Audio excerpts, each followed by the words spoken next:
From other continents, we'll tell you that UK Prime Minister Keir Starmer says authorities remain on high alert this weekend amid concerns over potential far-right riots in English towns and cities. Starmer noted that the swift action by the criminal justice system, including judges issuing lengthy sentences to some rioters, has helped deter further violence. His remarks followed 2 nights of relative calm across England after a week of near-nightly unrest in over a dozen towns and cities, triggered by a deadly knife attack that claimed the lives of 3 children. And now, for more on this, I'm joined by our international correspondent, Afua Hagan. Afua, good afternoon to you. You are at the site of one of the day's anti-racism and anti-fascism marches. What is the feeling like there? Here, it's a different scene now from a couple of hours ago, where this area was absolutely packed with people at a stand up to racism rally that was organised, taking place all across London. There's quite tight dispersal orders, so people who were here an hour ago have been moved on. And these protests are taking place up and down the country. Reports of protests taking place in Glasgow, Edinburgh, Newcastle, Manchester and Cardiff.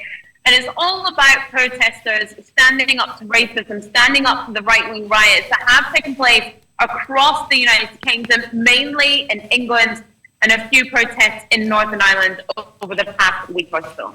Okay, well then we'll see Prime Minister Keir Starmer saying that the UK must remain on high alert. I'd like to find out what the reasons are for that particular warning.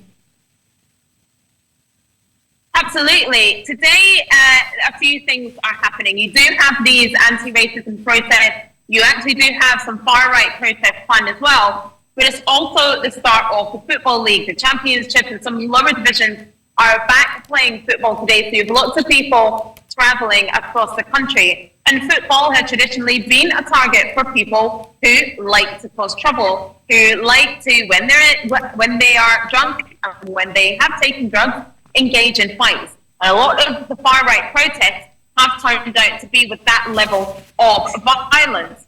So there's likely to be some overlap with all these elements: anti-racism protests, far-right protests, and people travelling to the football. Almost 6,000 specialist officers have been deployed up and down the country, so a heavy police presence to try and keep the peace with all these elements overlapping today. And we are aware that the British Monarch, that has not been in camera and in public for a while now, finally made some comments on this particular situation. Can you tell us what he said?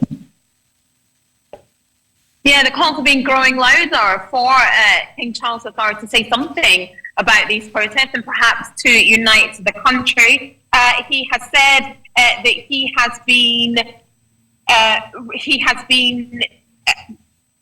praised the community spirit that has countered the aggression. That's referring to the anti-racism protest. He's asked to be updated every single day on what's been happening. And it's not the fact that the King has requested to keep across the topic shows perhaps how much concern he does have for these situations. Now, King Charles III at his coronation pledged to be a defender of all faiths. He had representatives of the Jewish and the Muslim communities as part of his coronation, and we know how strongly he feels about community projects. He can see what's happening on the streets, and he can see what's happening in communities up and down the country. Now, it's not that he will partake in some visits to some of the affected areas, but when things have quieted down for security concerns, and also because he understands the cost of security in those areas when he goes to visit. Now, we had a similar situation with riots in 2011. Then the Queen herself didn't go and do any visits afterwards, but King Charles III, when he was Prince Charles, did visit areas that were hit by riots afterwards to try and encourage community cohesion. So it's thought that he is very concerned about what is happening mainly in England. Quite interesting and trying times in the UK right there. Afua Hagan, thank you so much for sharing the details with us.